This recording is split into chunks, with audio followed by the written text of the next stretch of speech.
Well, folks, in 2027, the Calgary Flames will be moving to their new home, Scotia Place. In the interim, they got to build the thing. Now, we got our first glimpse at the designs for Scotia Place briefly in July at the unveiling of the design and the groundbreaking ceremony. But for various reasons, they hadn't made the full plans publicly available. Well, that changed this week when on Friday, in advance of a planning commission meeting set to approve the whole plans, we finally got a public release of the 60 pages of plans for the new home of the Flames. So, because this is who I am, I figure let's dive deep and get nerdy about the details and the minutia of Scotia Place. Let's dive in.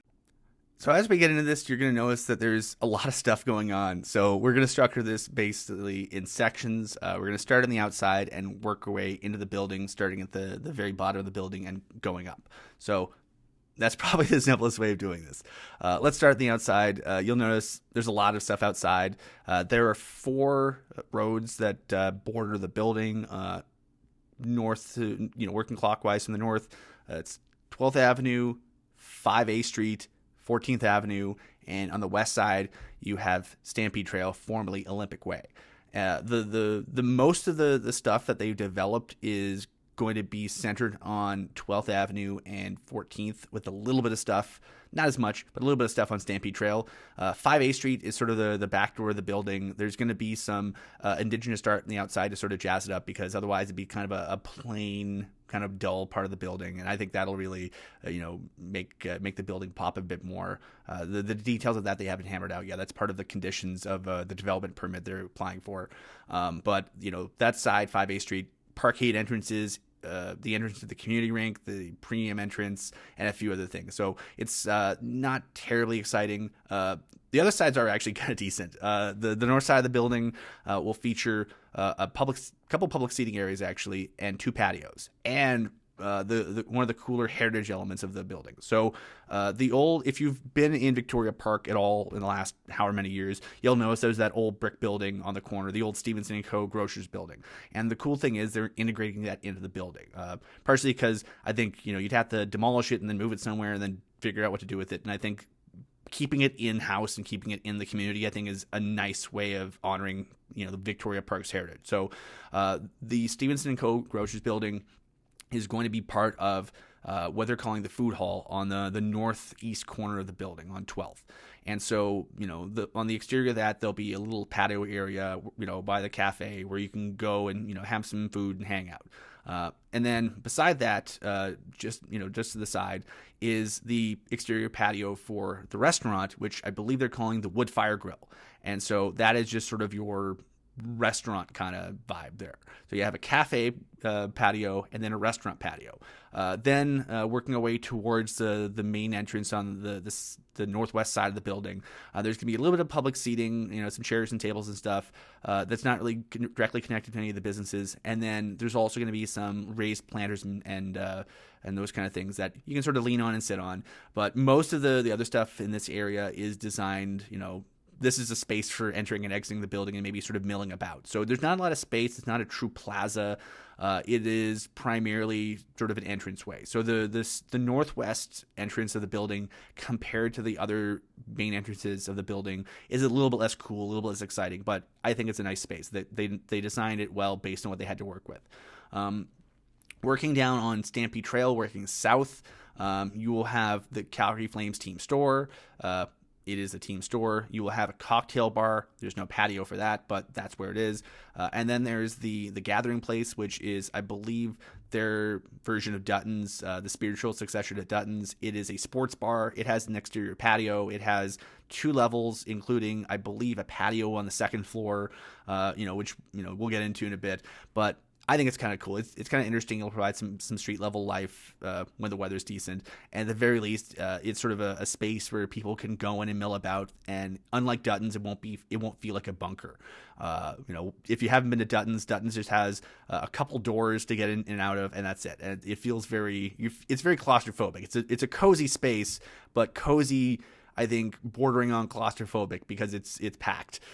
So hopefully this place is, we haven't seen the exact renderings of the space, but the designs itself look kind of nice, and there's a lot of windows, so that's a plus. And then south of that is the main entrance of the building, the southwest entrance on the corner of Stampede Trail and 14th Avenue. It has a big entry plaza where you can presumably mill about. Maybe there'll be public activations there. There's going to be public art there. So it's designed to be sort of a large open space. The exterior has an LED board and some other activations. So it hopefully will be kind of cool. Moving to 14th Avenue, this is, I think, going to be one of the more interesting spaces because there's a lot of interesting stuff they're trying out. So inside the main building, there's an interior plaza. And they have a patio area sort of, coming out of that plaza onto 14th Avenue. It's not huge, but it'll provide a little bit of spillover from the building. Over the side there's also they've integrated some indigenous symbols. I believe they're using the term they use is teepee circles, sort of representing all the different First Nations groups in the Métis who live in the area. So that will be something that they have, and they sort of have some seating areas integrated in that too. There's a stage area on the south side of the building. There is the big cauldron thing that they're calling the home fire, which will be literally a cauldron they have fire coming out of. In the renders, it looks pretty cool, and I think especially on cold days, people hanging out outside the building before they go into the arena for games or concerts. I think this could be really cool space because, it gets cold in Calgary, and having something, both that looks cool in pictures, but also provides some actual warmth and some atmosphere will be kind of nice. Because if you've been outside of the Saddle Dome on a cold day, it's cold, and the buildings, you can jazz the building up all you want, but there's only so much jazzing up you can do with a building that's sort of as impervious on the outside as the Saddle Dome. So they have that. And then on the southeast corner, they have they call it the outdoor unstructured play area. It used to have some courts involved in the previous design. Now they got rid of the courts. It's all just sort of artificial grass surface. But I think, when the weather's nice, I think they wanted it to be a space where people can come and kick a ball around or throw a ball around or just hang out. And there's, on either side of that, there's some raised wooden seating. The raised wooden seating looks like it's kind of similar to what they used outside the BMO Center, so there'll be a little bit of continuity, I think, in terms of materials and design there. And then on the corner there of 5A Street and 14th, there's the entrance to the community rink, which is downstairs. So yeah, there's some public art stuff outside. There's some interesting public spaces. It's not all just here's a patio, give us your money kind of thing. But there, if you want to go and do something before a game or on an off day, in theory, there's gonna be some places to go and to interact with the building that aren't just for a game or an event. So I think if you were complaining that there's not a lot of life in the area when games aren't going on, I think they've tried to design it with that in mind and tried to give you reasons to go. So that's the outside. All right, let's go inside. We're going to start with the event level. If you're a fan, the event level probably means the least to you of anything. But to people who use the building, especially the teams, this is the most important part. The big complaint they had with the Saddle Dome is they try to cram too much into no space. The Saddle Dome was designed and construction began in 1981. It opened in 1983. If you look at team photos from back then, they maybe had one assistant coach. They maybe had one trainer at most. They didn't have a lot of bells and whistles in the staff, and they didn't have a lot of bells and whistles in the building. And it was a very basic building. And the problem is, as staff has grown, and as the Hitmen, and now the Wranglers, now the Roughnecks have joined the CSEC family, it's a clown car. They're cramming stuff in to the point where, the practice thing is a whole other issue. But just for physical space to put people to do their jobs, to run a sporting team, let alone four, there's just not enough space. The good news is there's a ton of space. Part of the reason why the lot is so damn big is because they have a lot of this stuff underground, 2 floors of underground, as we'll get into, and they fit a lot of stuff into here. So the Flames have their own locker room space, as you would expect. So do the Wranglers, so do the Hitmen. The Hitmen and the Flames are sharing some amenities, weight rooms and stuff like that, but for the most part, they have most of their own spaces too. They also have a road game locker room for visiting teams, and they have a large locker room that's designed for an AHL team or a Western League visiting team, but it's big and it has a divider so you can split it. So at any given time, you could have up to 6 teams and all their people and all their stuff at the building and be functional. You wouldn't be crammed in. It wouldn't be a clown car. This place is designed to have that many teams in here. And that potentially opens up the Scotia Place for big events. I don't want to say Olympics because I don't know. That's a that's a big undertaking. But if you're thinking, damn, why can't the Flames and Calgary host World Juniors? Well, the answer was they didn't have the building for it, but now they do, and so that could be an option in the future. So that's kind of cool.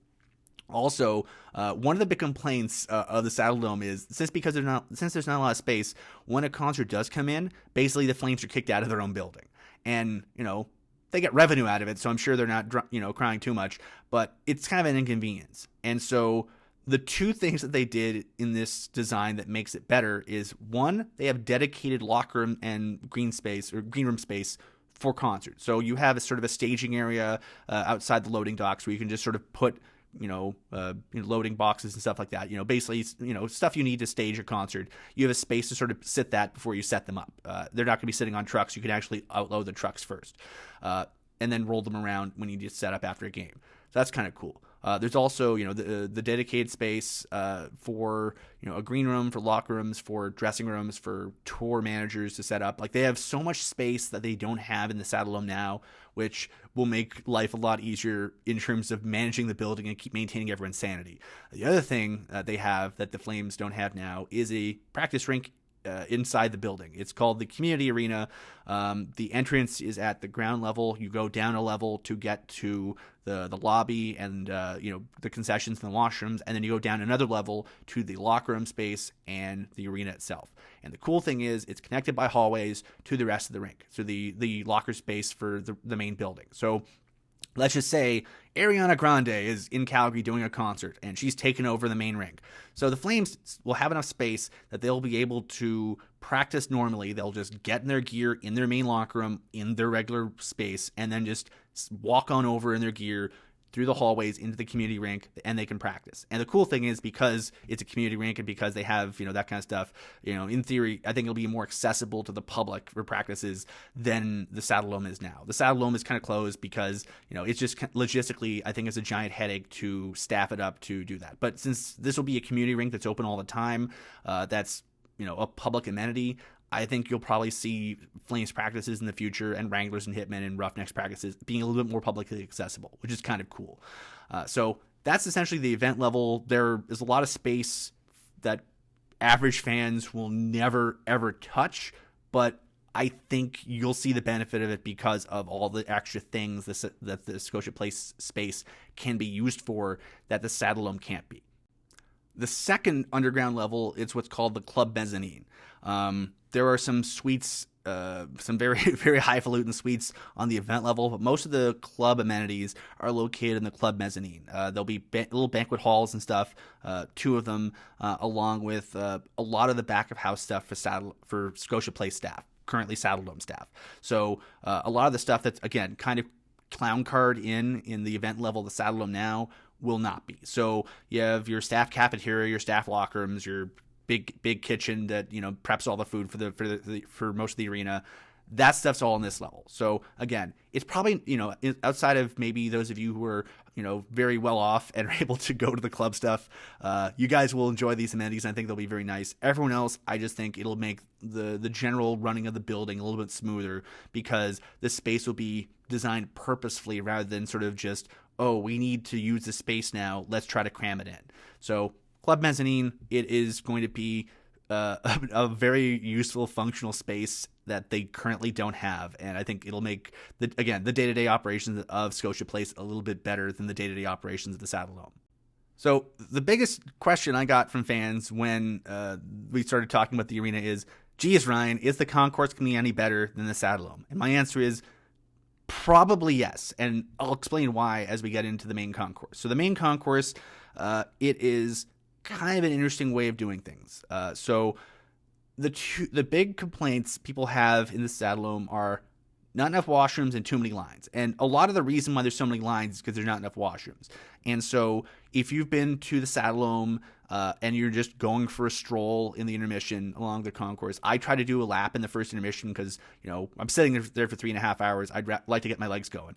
So I come downstairs and I walk around, and there's a lot of sort of just waiting and sort of trying to meander around lines. And a lot of the lines are washroom lines. The good news is they have addressed that. There are a crap ton of washrooms. Looking at my notes, there are, I believe, 8 different spaces on the main concourse, big washroom spaces.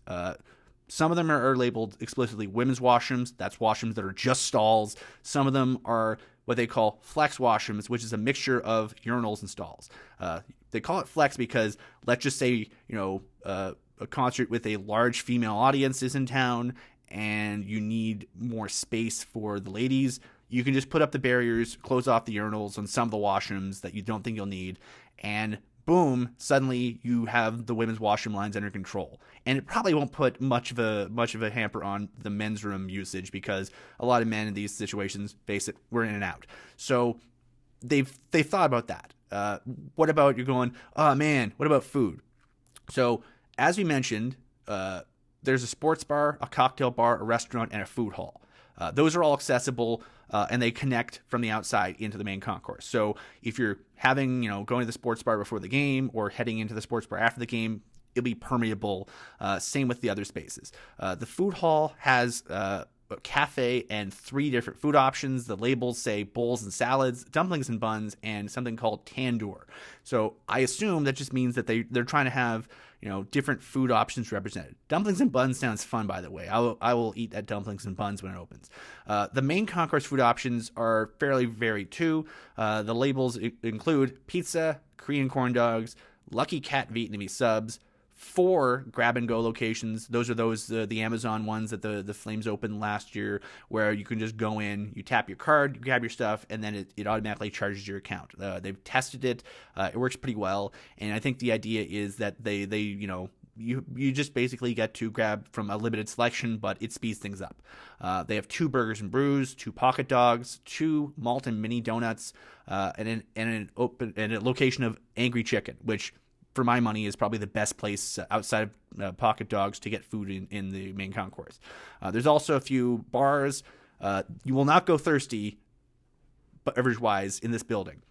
And the concourses themselves, I don't have the measurements of the Saddledome concourses, so I can't tell you definitively that they are bigger. But I think they've made some design choices that'll make them feel bigger. So again, there's more washrooms. So theoretically, you won't have washroom lines spilling into the main walking areas. They've also done a job of sort of staggering things on either side. So there won't be lines from the inside of the concourse spilling out, the inside concourse vendors spilling out to the outside lines, because they try to limit the things they have on the outside. You will either have vendors on the outside of the side or vendors on the inside, but they won't have both. So I think that'll make it so you won't have as much line juggling and slaloming to do. And again, they have a lot less stuff crammed into the place. I think it's a lot more thoughtfully laid out. The other cool thing they've done is, if you've been in the Saddledome, you'll notice on one side of the Saddledome, there's the mezzanine seating above you in the 200s, and you're sort of going through a tunnel where you can't actually see, you're sort of you're fenced in by the bars and the restaurants on one side and sort of a concrete barrier, like a cinder block wall on the other side. It's kind of claustrophobic when it gets busy.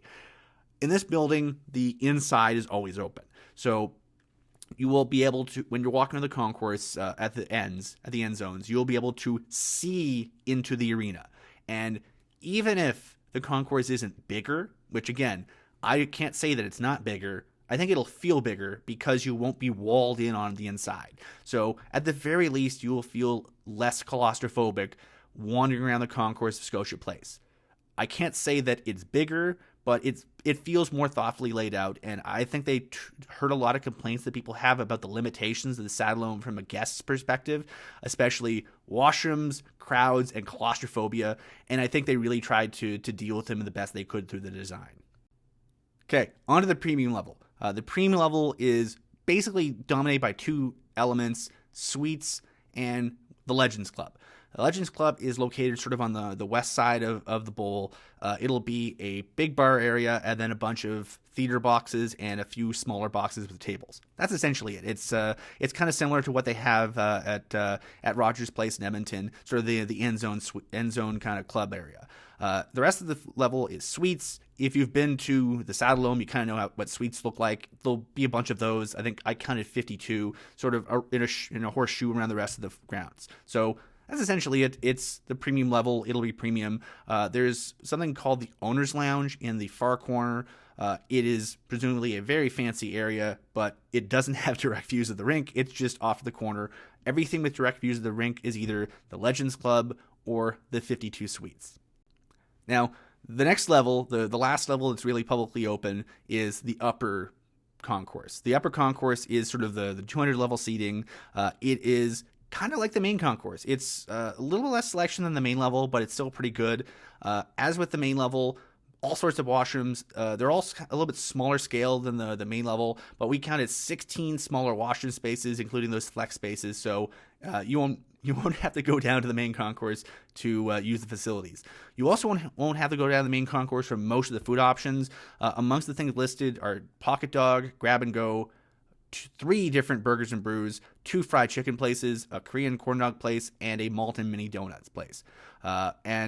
If you think that if you've wandered around the concourse on the main concourse level at the Saddle Dome and noticed the Sportsnet crew doing their live hits at the intermission through that folding table on the main concourse level, and went, it'd be nice if they kind of had a better space for that. They have a better space for that in the new building. It's labeled auxiliary broadcast, but presumably the broadcast rights holders will do whatever they're doing there from a more purpose-built space. It won't be as sort of weird as the current space is, where obviously they just sort of, threw a table and stuff there and made it work.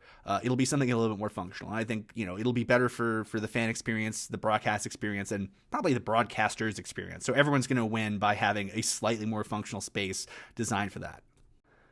And we don't really need to get into the press level stuff a lot. There's no press level public seating. It's just a press box. If you've heard your favorite media personalities talk about how they have to defy death by walking across the Saddle Dome catwalk to get to the other side to do their jobs, they won't have to do that anymore. Everything is on one side. The north side of the building will have the broadcast booths and the print level press boxes. So the Flames staff watching the games, the broadcasters for the rights holders, radio and TV for both home and away, and all the media and scouts will all be sort of on one side. So it'll be, the days of the old gondola are gone, but it's designed to sort of be, I think, a little bit like the Detroit one, where it's a bit of an overhang. It doesn't seem like it's going to be as far away as the Edmonton one. Based on the cross section, it looks like it's sort of directly over top of the first row of the upper level seating, the 200 level seating above the suites. And so, if you're lucky enough to sit in the game there, you'll be probably a little bit further away from the action than you are in the Saddle Dome, but not terribly so. I think it'll still be, feel like you're still pretty close. And finally, there's a roof on the building. It has solar paneling and a Scotia Bank logo. I think it's cute they put the logo in the designs, but that's essentially the building. So there's a lot to it, but I think they made a lot of smart decisions. Obviously, you can't put everything you want into the building because you have a limited amount of space, but I think in terms of from the usability perspective, I think you'll be able to do a lot more things with the building. And so having it be functional and useful for as many people as long as we can, especially considering there's public money going into it, you want to make it actually useful for as many people as possible to recoup the investment. I think it's going to be, I think they've gone a long way towards doing that. And in terms of the fan experience, I think if you're someone that, upper levels of the Saddle Dome had very limited amenities. The mezzanine level concessions that they sort of have at the end zones, kind of limited. The upper level and the press level concessions, kind of limited. They can, but there's just not enough space to sort of fill it all in. And I think they took a lot of those things, the rough spots, the friction points in the current Saddle Dome experience, and I think they tried to address as many as they could. So we'll see how it actually looks when the building opens in 2027. But from a perspective of how can they make as many people happy as possible, or alternately, how do you make people less unhappy with their game day experience? I think there's a lot of positives to be had here. So we'll see how it goes. They obviously still need to build the thing. As we're recording this, we're in the run-up to the final approval at the Calgary Planning Commission, and then once they get the Planning Commission approval, they'll have some conditions to meet, but presuming they meet those conditions, they'll be able to start breaking ground. They've already broken ground to do the digging of the hole and the excavation and shoring pieces of it, but in terms of actually adding a building to the whole. They should be able to do that early in the new year, thanks to this permitting, and honestly, thanks to a lot of work that they've put in the last few years. Folks at both the development partners and the city admin folks, the development staff has been doing a lot of stuff, working with the people building the building, the designers. So I think this is a big milestone for a lot of people to go, okay, we can actually do it. Plans are done. Let's do this thing. And I think, a lot of fans are excited to sort of see this thing move forward. But I think there's a lot of folks who worked really, really hard on this in the background. And I think they're going to be really excited, possibly as excited, if not more excited, than the fans are to see this thing finally come to fruition. So we'll see how it develops in the new year. As I've stated, I'll have some updates and videos on how this is progressing in the new year and in the future as it goes along. But, it's exciting times. In the words of probably everyone I've talked to since this thing really started getting going in goddamn 2013, finally, this thing seems to be moving along full speed ahead. If you like this video, please click like. If you really like this video, please click subscribe. Please jump into the comments and provide comments, concerns, suggestions, and other stuff you want to see on my channel. And once again, thank you very much for watching, and we'll catch you next time.